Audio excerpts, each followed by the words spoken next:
Krump was created in the year 2000 / late 90s, like 1999. It came from a style called clowning. It was born in South Central Los Angeles. Now, originally, clowning is very similar to Krump. It shares quite similar basics from the original style of Krump. Krump's now evolved. But it started with stomps, chest pops, and arm swings. The creators of Krump, Taz and Miho, they were in a clowning crew. Clowning is it's quite similar, but it's more about making other people smile, making other people laugh. Now, Krump evolved throughout the years. It started off as a very, very wild style, very, very crazy, very wild. If you look when it first started, there was loads of different pioneers in Krump. You have Lil C, Miss Prissy, loads of pioneers over the years. But Taz has stayed very consistent in trying to level up the style and evolve the style to what you see today. So it was very much coming from a street place or a street mentality. It's a true street dance.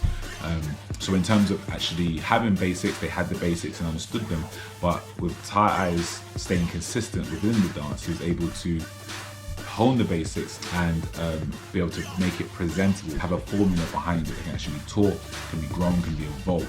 The nature of the style is a battle. That is the nature of the style. Storytelling as well. You can have all your foundations, the chest pops, the stomps, and the arm swings and the jabs.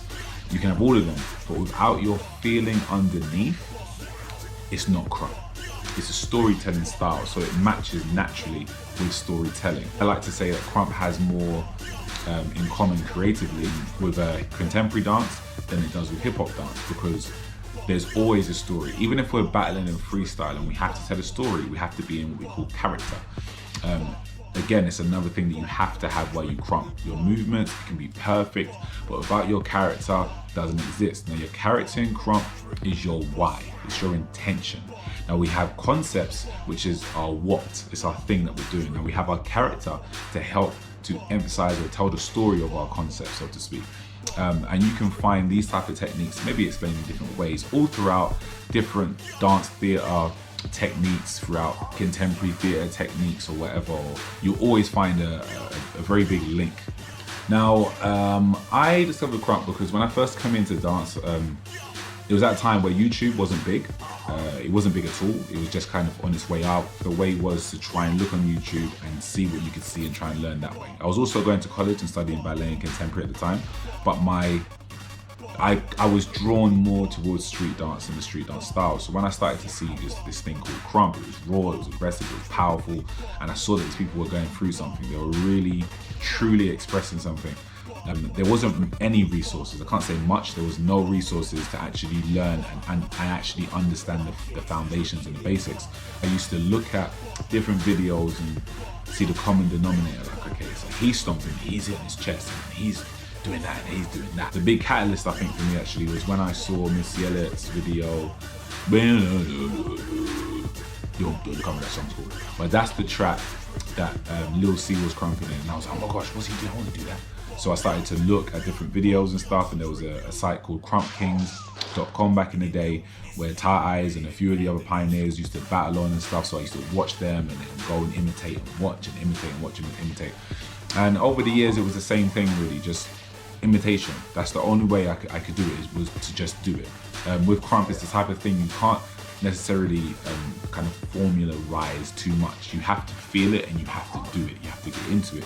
Now, the way that I was able to know what I was doing was right was from attending certain workshops and either saying, okay, that was wrong, which I was doing, or that was right. So a lot of the things I was like, okay, that validates that, that's wrong, that's right. Take things out, put things back in, so on and so forth. So my journey into Krump Theatre. I like theatre. I was in different companies and different theatre companies, hip hop theatre companies and stuff like that. It was Nation, White Blue, Impact, doing performances with them, and also started to try and create my own work. So for me, it was, okay, let me look at the tools I have, let me look at what I can use to create my own work. I have a story I want to tell, I have this one say, this one say, this one say, what tools do I have, what's in my repertoire. So Krump was my main style at the time. So I was obviously focusing on that. I was looking at different videos, I was labbing, I was going to different workshops. This was the thing that drew me close. So that was kind of my, how can I say that, my true voice. I knew different techniques, but this was my true voice. So I thought, you know, if I need to say something, I need to speak my true voice. So I started to marry the two and bring theatre techniques and Krump techniques together. and started to, put my work out there in that way. Boom, boom, pop out. Welcome to Krump 101. So, firstly, before we start any movement, we want to work on our stance, yeah? We're going to take our feet, turn them out, boom, bend those knees ever so slightly. And you're going to take your chest back, not too far back, just nice and relaxed. I'll show you from the side, just taking that sternum nice and relaxed back. So let's make sure that when we can move around, we have a relaxed body, so it's not tense back, nice and relaxed. This is our Krump stance. Feet turned out, legs slightly bent, chest and back. Now we're going to work on our stomp. Now your stomps are for keeping your timing and changing the rhythm in Krump. So you can keep it quite regular. So if we listen to that beat, we can stomp whenever we want. We can keep it the same rhythm, keep that timing, or you can start changing the rhythms. It's up to you what you want to do. Now I'm going to show you 3 different types of stomps. Now I'm going to show you 2 basic stomps. There's 3 stomps, I'm going to show you 2 basic stomps today. First one, straight up and straight down, nice and easy. We're going to think about keeping the body center. Make sure that we're landing, we stomp, whole foot flat, not heel first, not toe first. We take it up, take it down, and that's our stomp. Again, take it up, take it down, and that's our stomp. Try the other side. 5, 6, 7, 8, boom. Do it again. 5, 6, 7, 8, boom. Good. Now try the other side. 5, 6, 7, 8, boom. Good. So that's our first stomp. Now we're going to go with our second stomp. Now your second stomp is called a scoop. Now it's a scooping motion. You're going to straighten the leg out, bend it in, and then take it down. We're going to change the counts to go and 1. Now you can use the body a little bit here, so we get a little bit of groove and movement through the body as well. Make it a lot bigger this time. We're going to go and 1. Yeah, so slowing it down a little bit, straight leg, bend it in and take it down. Try and get the leg to at least 90 degrees before you bend it in. Think about scooping up to the sky and keeping the foot flexed, yeah? Let's go and 1 and 2, 5, 6, 7, 8, and lovely. Make sure you're keeping that weight center. If you land over to this side, then we can't scoop properly to that side. So we're keeping the weight over the leg that stomps. Over the leg that stomps, try and get a little bit of a groove in there. Yeah, so those are the 2 stomps. We're gonna go up and down and then scoop. Yeah, so we're gonna go 1, 2, and 3, and 4. Yeah, 5, 6, 7, and 1, 2, and lovely, good. And from there, just to drill it a little bit more, you're gonna go 1, 2, and 3, and 4. Now you're going to create your own rhythm and your own timing on your 5, 6, 7, 8. And that can be whatever time you want. It can be 5 and 6, 7, 8, whatever you want, yeah? 5, 6, 7, 8, we go. 2, and 3, and 4. 5, 6, 7, 8. That's it. Now with your chest pops, there are 3 different types of chest pops in Krump. Now your first one is called a breathing pop, and it's not actually a pop at all. It's all about thinking about that motion of breathing, inhaling and exhaling. So make sure that our posture is right, so our chest isn't here. Our neutral position in our chest is back here. Take the chest up, inhale, take it as big as you can, and then take it back down. Boom, lovely. Now with this first chest pop, it's about exaggerating the body, making it look bigger than it really is. Also use the breathing pop to help to move the body in different directions, yeah? So now with this one, we can slightly cheat a bit and use the rest of our body, ever so slightly, as long as this is the focus, this is the primary mover. So bend your knees slightly. I want you to use your legs slightly and use your body a little bit more with this one. So we're gonna take it up on 1 and take it back down, good. Use your legs again, 1, take it back down, look. Let's do 4 of them now in a row. 5, 6, 7, 8, we go.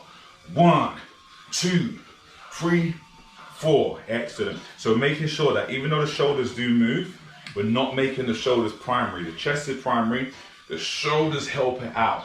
Chest is primary, shoulders help it out. Good. Now with our snatch chest pop, it's about being sharp and being fast. We hear it sharp and hard. We're trying to think about impact and not impulse. We're not contracting and moving, but this time we're gonna go to a barrier and contract it. So stay in that stance again, make sure the chest is back. We take it on an upwards diagonal, contract the top 2 abdominal muscles.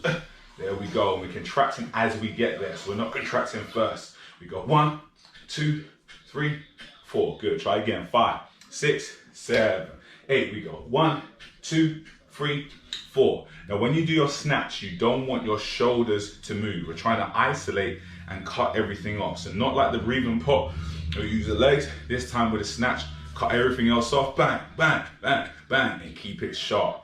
Next up, we're gonna go for our chest pop for power. So now we bring our shoulders involved. Now in Krump, your shoulders are for power in terms of your arms, yeah? So what we're gonna do is, we're gonna do our regular chest pop up. You can either do a breathing pop or a snatch forward first. Isolate, just the chest. Then the shoulders are gonna come up and round. They're gonna hit forward, and then they're gonna come back down. Yeah, so your shoulders are going up, round. Imagine there's a barrier there, hit it, boom, and then come back round and down, yeah? Try a bit faster. 5, 6, 7, 8, and good, didn't give you the counts. The counts there are gonna be and 1, yeah? So you're gonna go up and shoulders go round, 1, yeah? Nice and big.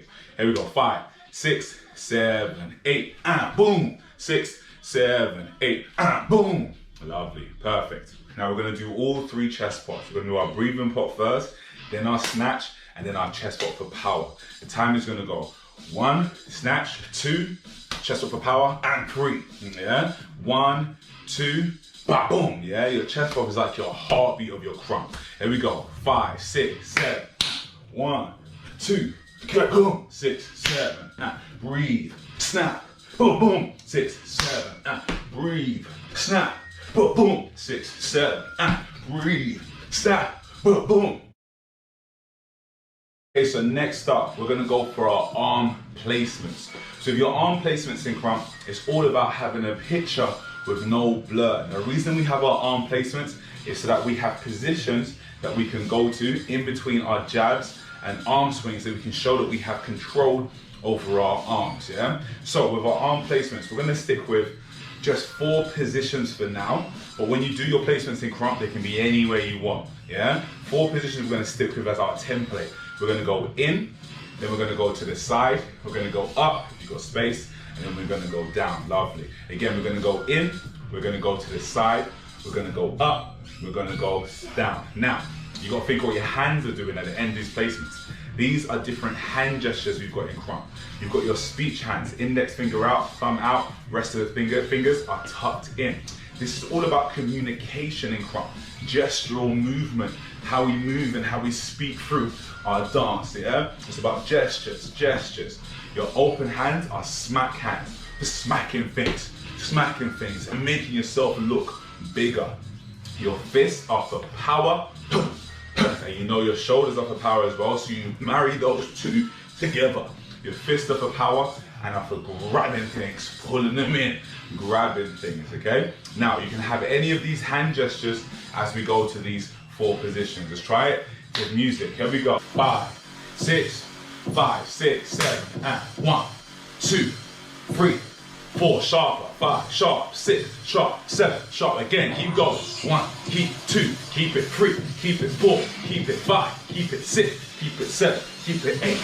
Excellent, excellent. So now we've got the hang of that. We're gonna try it double time. 5, 6, 5, 6, 7, and 1, 2, 3, 4, 5, 6, 7, 8. 1, 2, 3, 4, 5, 6, 7, 8. Perfect. Try not to be too tense. Try and let the lats do the work. Faster. 5, 6, 5, 6, 7, and 1, 2, 3, 4, 5, 6, 7, 8. 1, 2, 3, 4, 5, 6, 7, 8. Lovely, and relax, and relax. So now we've got arm placements, we're gonna work on our jabs. Now your jabs are about speed and ferocity. Now, keep your hands in your speech hands.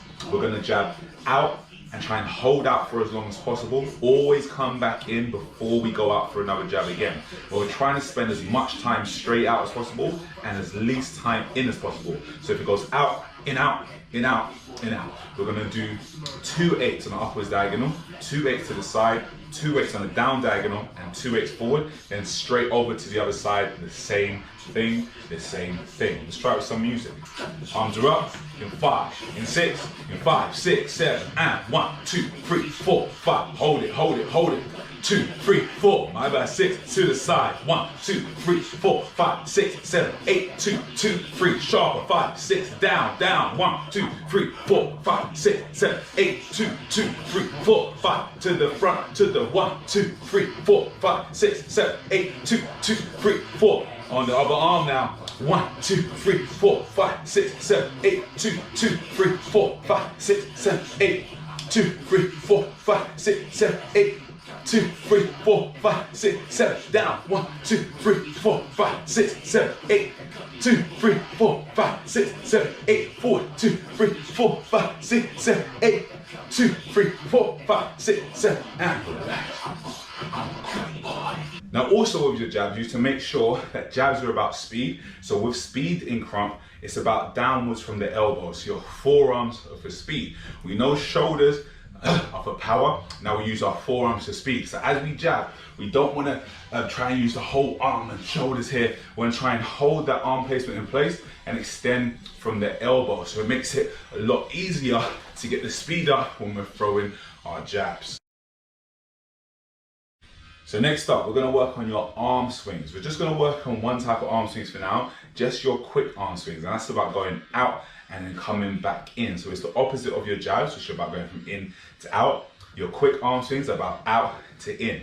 Now, as we know, speed is downwards of the elbow, the forearm. So it's the same principle with these quick arm swings, yeah? Your hands can be wherever you want. For now, it might be easier to go from open hands to closed hands. Now you're going to make a full kind of a half circle, should I say, little semicircle. We're going to take your one hand first, goes over to the round, boom, then pull it back in, then take out, boom, and pull it back in. Now as we do it, it's like an elastic band, it snaps back in, yeah? So we're thinking about out and back in, out and back in, yeah? So snapping back in is where the emphasis is. Now to drill it, I want to go from one hand, I want to go to the other hand, I want to go both hands. The next count's going to go 1, we're going to go 2, we're going to go 3, yeah? Now, even though it's about the downwards of the elbow forearm for speed, you can still use your body to help emphasize the point and help make it a bit more snappy. Like I said in my intro, Krump is about realness, it's about real intention. If I'm trying to swing, I want you to imagine you're trying to throw something away. If you were throwing something away, you wouldn't just do this. Which is, it's not just a dance move. Make it a real intention. Put the body behind it. You'll really build the body up to throw it and swing it back. Let's try with some music. There we go. 1, 2, 3. Yeah. 5, 6, 5, 6, 7. And 1, 2, 3. And again. 1, 2, 3. And again. 1, 2, 3. And again. 1, 2, 3. Lovely. So there's one thing missing from our foundation and our basics, and that's our character. Now, you can have all your basics, your stomps, your jabs, chest pop, absolutely perfect. But if you have no performance and no intention behind it, it means nothing. Your character in your Krump is your intention, it's your why. Now you want to try and take on a persona when you Krump, because when we're doing that, now you want to try and take on a persona when you Krump. Now within our movement, Krump is a storytelling dance. It has concepts. Now your concepts in Krump, that's your what. Your character is your why. So you put these two things together to help to tell your story. Your movement should think about building in intensity. It's a story that builds in intensity. Sometimes it has short sentences, sometimes it has long sentences.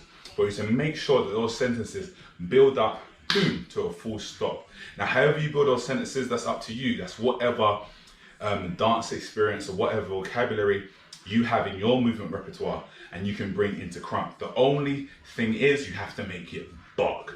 Now, buck is the feeling of Krump, or to describe something good in Krump. So as an example, if I wanted to do a bit of links and chains with my hands, if I was just doing this, this, this, this, this, this, this, this, this, this, this, this, this, this. That's all well and good, but it's not buck. So I can do the exact similar, I don't know why I did a freestyle, exact similar type of thing within the feel of Krump. And what I did was I ended the sentence, boom, with something big. You think about having those sentences with exclamation marks at the end. You don't want your sentence to just run off and, there you go, have a full stop behind it, yeah? So to recap, you take whatever your dance move is and you bring it into your dance moves. So to recap, you take whatever your dance vocabulary is and you put it into the feel of Krump and you integrate the basics underneath. You want the basics to be your common theme underneath, but it doesn't have to just be basics. It's about you utilizing whatever dance knowledge you have, putting it into the field of Krump and keeping the basics as your constant theme underneath. Now, the way we're going to be able to do that quite clearly is by using our character, our intention. So if I was to try and pick up something heavy, or pretend I'm picking up something heavy, if my face was like this, you're not going to believe it's heavy. So what we need to do is put some character, some intention behind the movement. Yeah, so it's naturally there, but it can't just be the face. That's nothing. If you were naturally trying to pick up something heavy, your body movement will change. And because it's Krump, we exaggerate that. We take whatever theme we have, whatever concept we have, and we exaggerate it. Now, the way we do that is through our character. My character is big discipline. I've got 3 different types of characters in terms of the discipline branch and umbrella. The first one is about, I'm not trying to beat you in terms of a battle format. I'm not trying to beat you for any bad reason. I'm trying to beat you to educate you. So it's an educator, it's a teacher. It comes from my type of personality. So I would have movements in my movement vocabulary. There'd be a lot of points. Sometimes it's about writing on the chalkboard, but again, not just writing on a chalkboard, making it bark, having that feeling of Krump, integrating your basics underneath it, telling someone to sit down. Yeah, so it's thinking about how you can take that character, how you can take sometimes very pedestrian movements and make it bark.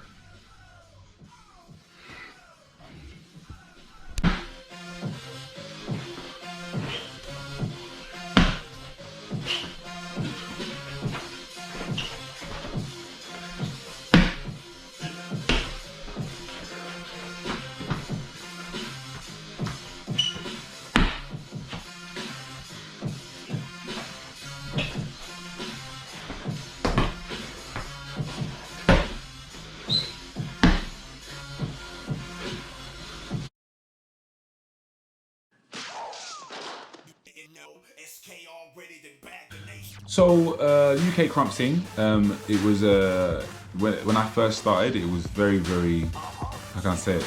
There was no UK Krump scene. There was a lot of UK Krumpers, but there was no crew. No crew existed when I started. That's how long I've been in it. There was literally 3 sessions. Not 3, there were 50p sessions actually that Kimberly J used to host. She's now a pioneer of the UK movement, and she used to hold these sessions, and then people just come from the dance community and will come and try and learn from each other, because again, it was kind of blind leading the blind. I think the only person that had actually learned from a US Krumper, there was 2 people. It was Kimberly J who learned from Lil C and Miss Prissy, and from her work for Madonna, and a man called Carlos, who sadly passed away recently. And he had learned from Theatr at the time. But the rest of us, a lot of us were seeing what we saw on YouTube and, you know, copying and pasting and just trying different things basically. So yeah, that was where it started. You know, different crews came about. Wet Wipes was the first crew in the UK, first pure Krump crew, and they pioneered a lot of things. I had another Krump crew called Radical. There's a crew called Alliance, and crews started to form. People started to, you know, get in their own little cliques and stuff. And you know, like anything, when stuff like that happens, there's different mentalities, different ways of thinking, and then there's clashes. But that's why it's good, because it's Krump, and Krump evolved from battle. So you know, you have an issue, you resolve it with a battle, and that happened a lot. The state of Krump now is amazing in comparison. Definitely amazing. It's a growing scene. It's a massively growing scene. You know, there's, again, same thing, there's always going to be issues, there's always going to be people that think Krump should just be pure and in the battle format and nothing else ever. And there's going to be other people who are going to, you know, pioneer it and want to see it grow, want to see it, you know, get to a higher level of being. It can do the battle stuff, it can do all that stuff, but it can also do everything else because we believe so much in the style. But I do think that now Krump, or the UK Krump scene, are starting to understand each other a little bit better, to know that those are your strengths, but all together you're pushing the same thing. So I take a step back and I look at it as someone who's older, who's been through a lot of it, and can appreciate the newer generation doing their thing, and can also understand, you know, where it came from. It came from nothing over here, so it's amazing to see that it's grown to have multiple crews here, monthly sessions, different people have their sessions in different places, or, you know, that's an amazing thing to me. Okay, so now we know about our basics. We're going to start working for some advanced stuff now. So slightly more advanced, slightly more intermediate advanced stuff. So we know that our shoulders are for power. So these are some drills that we can do to kind of advance how we can use those shoulders. So because they're for power, it doesn't mean that it's always slow and big power moves. Sometimes me just moving to the side, if I want to stop my body here, I can use that shoulder to get a bit extra power through that stop. If I want to move the body to another side, use that power to get my body to the other side. So we're going to work on what we call jerking body movement, slightly more advanced movement now. You want to feel like someone's pulling your body to different sides, yeah? We're going to go over our drill. Our drill is going to go 1, we're going to go up on 2, yeah? We're going to go down on 3, we're going to go to the other side 4, then we're going to go up on 5, down on 6, towards the center, 7, and then up on 8. So it's a 1, 2, 3, 4, 5, 6, 7, 8, and you're letting it go on that last 8, yeah? Feel like someone's pulling your body.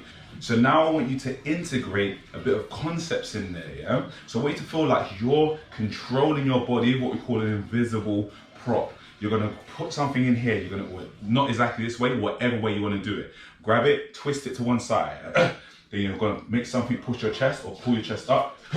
Take it back down, up to the other side, back up, down, center, up.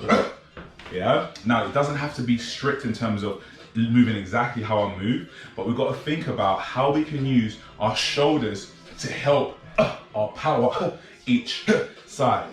Yeah. So we've got different directions of power, which we're going to work on next. So let's try the same thing now, jerking body movements to music.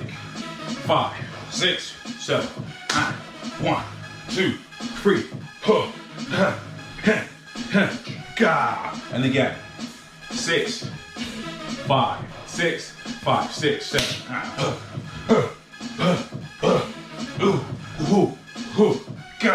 There we go. Now we're going to try it double time. Here we go.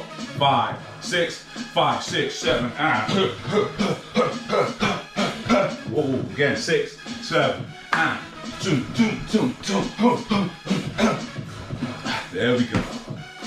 Lovely. The next one we're going to work on, similar thing, shoulders for power now. We've got 4 different directions of power that we can use with our shoulders. Our first one, we're going to go up, so shoulders are going to come up. That's the primary. Think of the secondary, what can help your movement. Bring your neck and your neck down as your shoulders go up. That's your 1, good. Then you're going to take your shoulders down. And with your shoulders going down, what can help you, think about 2 like barriers or like tables either side of you. I want you to break them with your elbows to bring your shoulders down. Boom. So you've got a lot of power in there. So again, we go up, 1, take it down 2. Good, lovely. From here, you're going to take your shoulders back, chest forward. So contract your top 2 abs to get a bit of a chest pop in there. That's 3. Good. Then the shoulders go forward, chest comes back. 4. Yeah? So it's about primary movers and secondary movers. Something you can think of in your dance in general, but especially for Krump. What can help your intention behind that movement? What else can help? What's the other thing you can add that the audience can't necessarily see? Yeah? So again, we got 6, 7, and 1, 2, 3, 4. That's the one. Yeah, again, 5, 6, 7, and 1, 2, 3, 4. Lovely. Let's try double time it now with some music. Do half time first. 6, here we go. 5, 6, 7, and we go. 1, 2, 3, 4, 5. Double time, double time. 5, 6, 7, and continuous. Sorry. Double time with that. Go. And tap tap, tap tap, tap tap, tap tap. There you go. Now we'll work on our hand gestures and how to change very quickly between them. Now, when we're working with our arm placements in Krump, we don't need to keep our hands the same and then change them and then change them. We want to be able to change very quickly depending on what we need the hands for. And we can create slight kind of accents on the end of our hands, and we can just dance with arm or hand gestures if we wanted to, because that kind of adds another little bit of intricacy to our movement. Yeah, so we're going to keep the same format and template we had before with our arm placements. You're going to go in,